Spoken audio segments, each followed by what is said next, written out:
Good morning and welcome to our session on how to get back on track in the Oklahoma Virtual Academy in Insight Middle and High School.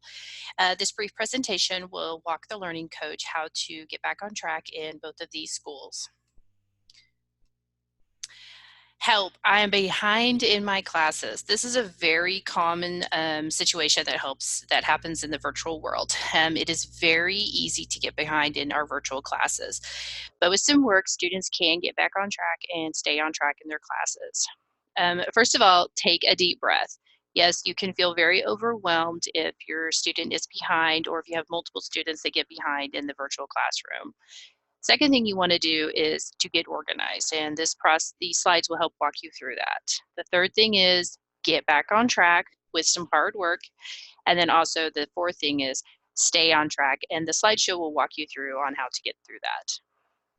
First of all, you want to get organized. You're going to have to log into your students' classes and check the grade book and the class plan for each one. Make sure to log into the online learning system at k12.com, and then using the student's login and password, go to the student landing page and click on the class that you want to get back on track in. Step 2, the progress tab will show what your student's grade is and what is missing or you have a 0 on. You must check with your teacher to see if they will accept late work or will open a quiz for you. Some teachers have quizzes and tests set for at least 3 attempts. Some will have 1 attempt, and then if the student fails that attempt, they have to contact the teacher. They may have to review their notes or meet with the teacher to review the class notes for that section. It just really depends on every teacher. So it's always a good idea that if you have a question, touch base with your teacher either via email, office hours, or a phone call. Step 3, look over the progress page. This is where you can view your progress in the class. Be aware that teachers try to update their class grades every 24 hours. But if you feel there's a discrepancy in a grade, always contact your teacher. You can always see your grade at the top of the class. Also, when you log in, you can see your grade in the little box appears over your class link. You can quickly see what content you have to read and not read, and you can also see what past assignments you have due. Past assignments, depending on the course, some teachers will take work up to a certain point. Again, if in doubt, always contact your teacher. To the left is a menu with from the summary page, and you can click on the grades, and this will bring up all graded assignments. This will also show you items that have been given zeros on Monday. Most teachers try to give Monday zeros to show the students where they are. So if you look and you see zeros placed in on Monday, that is showing your student, hey, you did not complete that assignment. You need to go back, get it done, take the quiz, take the test, submit your homework, but at least gives the student shows them exactly where they're at. In the grades set progress section, you're going to see the units broken down. Click on the small arrows next to the items on the left of the screen, and that opens up to show exactly which assignments were graded and what assignments might be past due. And this is all located in the Students Grade Progress tab under their classes. Step 6, you're going to notice how in Unit 4 there are 2 missing assignments. This is just an example. From here, you can go into content and complete those missing assignments. Click through each unit to see if there are missing assignments or assignments that you might want to redo for a better grade. That is also an option. If a student they do poorly on a quiz, they do a 20 out of 40, for example, they also have the option they might want to go back and redo that for a higher grade. Again, most quizzes are set for at least 3 attempts, but if they max out those attempts, they will have to contact the teacher to see if they can give them an additional attempt. Again, the teacher may want to review the content with them, or you need to go over your notes and then contact me and I'll set it for another attempt.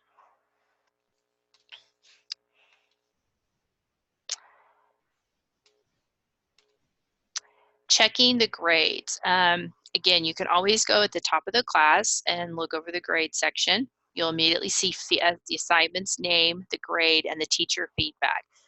Teacher feedback might tell you how to redo the assignment and make a higher grade, so always have your student read the feedback. It could include, for example, maybe the student turned in an assignment, but there was 5 sections to the assignment and they forgot section 4. So the teacher graded only 4 out of 5 and will say, hey, you need to go back and complete this assignment, this part of the section. So again, always read the feedback on the grades. The plan. The plan is the daily to-do list for each class, and every class has a plan. So first of all, you're going to log in and you're going to find your class. So you'll just click on whatever class you want to go to. Then you're at the top of the class, you're going to see where it says plan. You're going to click on that, and you got to have a plan, man. And then third step, you're going to pick how you want to see it all.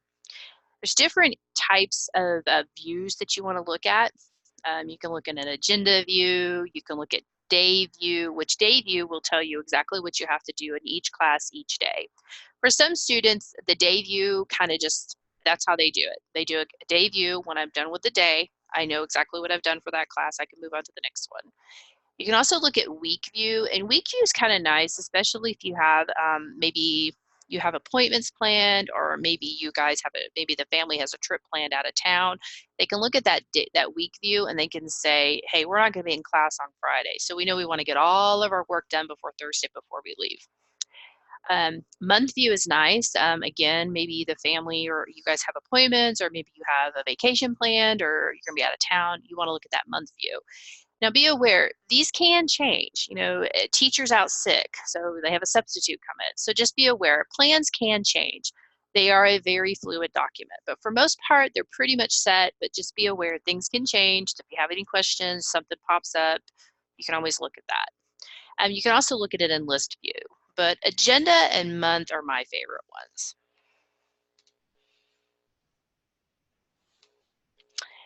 Agenda view will, here you can view what you need to do for a specific day. And you can check out just one class at a time, or you can look at all your classes together. It just kind of depends. For some students, they want to look at just one class at a time. Kind of gives them just that little snapshot. For some students, they want to look at all their classes. And depending on what school you're at, for OVCA, you might see 6 classes listed. With Insight, they are on a block schedule and they will probably only see 3 classes listed unless the student is taking more classes. In the middle school, 6 classes will be listed for both OVCA and Insight School. Some students do feel overwhelmed if they see more than one class listed. So you can kind of play around and see what view you want to look at.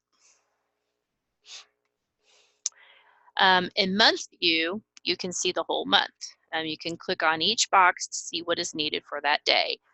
Sometimes there are more than one box in the day, and there's more than one box because you will actually see all the class assignments. So for, if you see 6 boxes, that shows you for OVCA high school, you're going to see 6 items listed. For Insight, you might only see 3 items listed, but that's for each individual class. If you look in the monthly view, the large box is your daily assignment, and the small box is a graded assignment with a due date. And each class, you can assign different colors to each class. So science may be green, English could be red, history could be yellow. So it kind of, you have a whole, it's kind of like a color-coded system. Again, the student and the learning coach can kind of play around with what works best for their student. And then you can click on the bottom right-hand corner of each box and click the word more. And then that will actually expand out and give the family or give the student actually more, give them actually the more directions, more specific directions. And you're going to see the directions for the work you're to do for that day.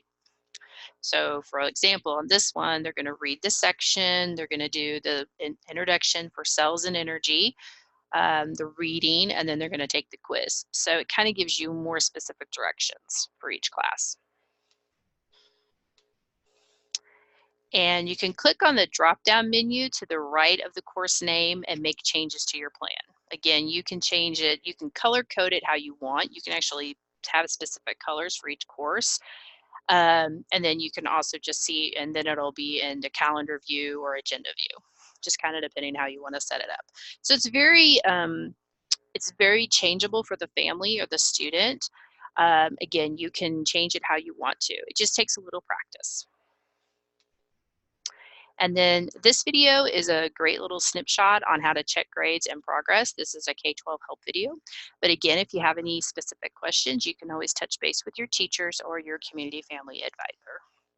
And then these are some specific videos that break down using the daily, weekly plans, and then also using the full featured class plan.